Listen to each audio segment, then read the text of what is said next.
Howdy guys, welcome back to Deal by Deal, episode number 10. So this property is a mobile home that needed to be moved. It's a large double wide with a good size addition and a deck, so it was going to be quite a bit to move it. And it also needed some cosmetic work and some plumbing work and some other work on top of the move, which is a big expenditure. So we knew a guy who had a mobile home park with some vacancies he was trying to fill, so we had a place that we could put it, and we negotiated that we'd get a few months free to get it set up and rented out or resold.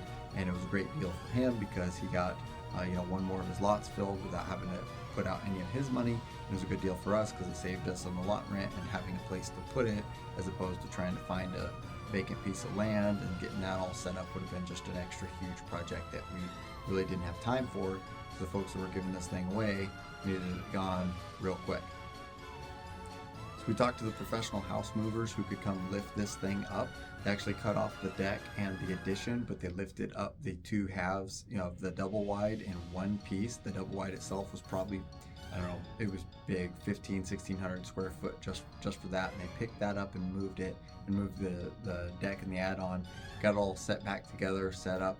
That was over $10,000 just to move that. And then there were some other major expenses like the skirting that was there originally was all rotten and had to be redone. So we're buying all this treated lumber and insulation and the vapor barrier under it, trying just to get it sealed in. And then there was the cosmetic work on the inside. We ended up doing some carpet and some paint and some other stuff. Door jambs shifted from moving, small things like that. But the other really big one that was left was basically the entire thing needed to be replumbed.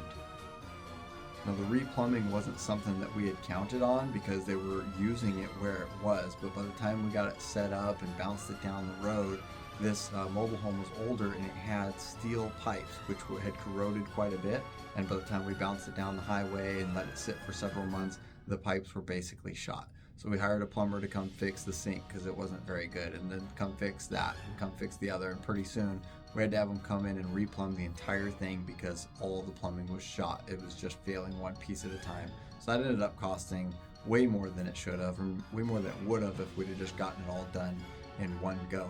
But we ended up piecemealing it and upgrading it to new modern pecs, and it was quite a bit more that we weren't expecting to have to put out to make this a good project. So we rented this home off and on for several years. It had like 5 bedrooms.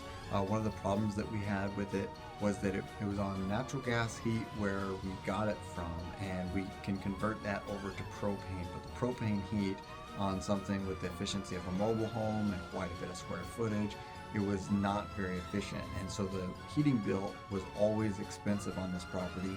And we did lose some tenants over that because in the dead of the winter when it was below zero for extended periods of times, it was just very expensive to heat this property. So we did eventually have to also upgrade the heating system, put in a whole new heating system that ran off of fuel oil, which was the cheaper alternative for this area at the time, and make it more affordable. And so we had it rented for a while, and different tenants here and there, I think for a few years, and then we ended up selling it on owner finance. And unfortunately, I don't remember all of the details, but we sold it, I think somewhere in the 80s for this property. Remember, it was rather large. And then I think we ended up brokering it for them a few years later when they went to resell it. Because remember, this is, we got this 12 years ago, so it's gone through several tenants and a few different owners, but we're still collecting interest on it. We did the whole project completely out of pocket, so we didn't have any interest payments on our side, which isn't how we always do things. A lot of times we use other people's money and pay well for that. But this one, we thought it was going to be smaller, and it still wasn't very big. We ended up doing it all out of pocket. So we ended up getting a down payment and then monthly payments that we're still collecting today.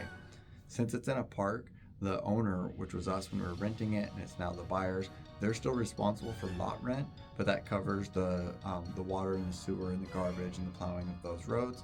And so we've got this large house that is affordable. It's not the best house in the world, it's a mobile home, but it's pretty nice for the price, especially in today's market. They've got a pretty affordable place to live, and we're making cash flow still. They'll probably be paying on it for several more years until they get it paid off.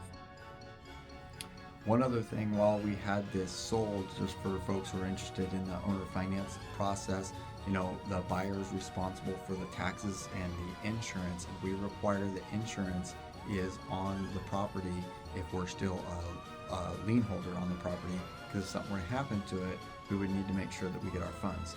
Well, there was a small fire of some sort a few years after we had sold it, and it didn't cause very much damage to the house. That something popped up and they were able to put it out right away, but it did cause quite a bit of smoke damage. So they got an insurance check for in the neighborhood of $30,000, but most of that was for the smoke damage to their personal stuff, like their furniture, their clothes, even smoke damage to electronics and stuff in their house.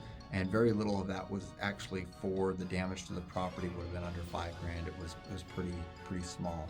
Well, since we're the lien holders, the check came written to the owners and to us.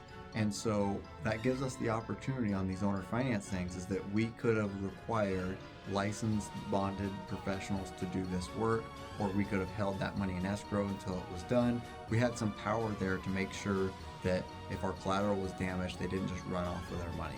Now, what we did in that case, because the collateral wasn't that damaged and most of the check was just for their personal stuff, which had nothing to do with us, I just signed it over to them. But if it would have been like $100,000 or something that was more for the house, we've got that opportunity to protect our assets on that. And so a lot of people ask how that works. That's how that works. And so the outcome of this, I didn't go back and crunch all the numbers, but we made cash flow on the rent after the initial repairs and the moving and then ongoing stuff that we did, and regular maintenance and putting in the new heating system. We might have been into it for around $40,000, give or take. And then we got rental cash flow, and then we sold it in the 80s, and we got interest for quite a while. We're still collecting on the interest.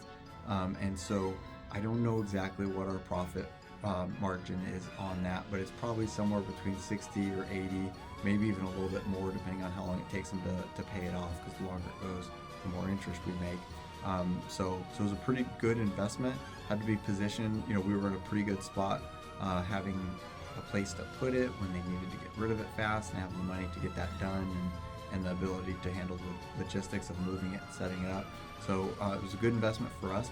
Could have been pretty bad for somebody that it would have been easy for somebody to get in over their head on something like that, because it looked very easy to get into, and in reality it did cost tens of thousands of dollars for this free mobile home. So it was the most expensive free thing I've ever gotten, but at the same time we put a lot of work into it, and made a good investment out of it. So the buyers are happy, and it's a pretty affordable place to live. Follow me on Facebook and YouTube. We've got another over 70 of these videos coming out. Of course, I've got coaching and courses, and once monthly investor meetup in Wasilla. So reach out if you're interested in any of that or real estate in general. Thank you.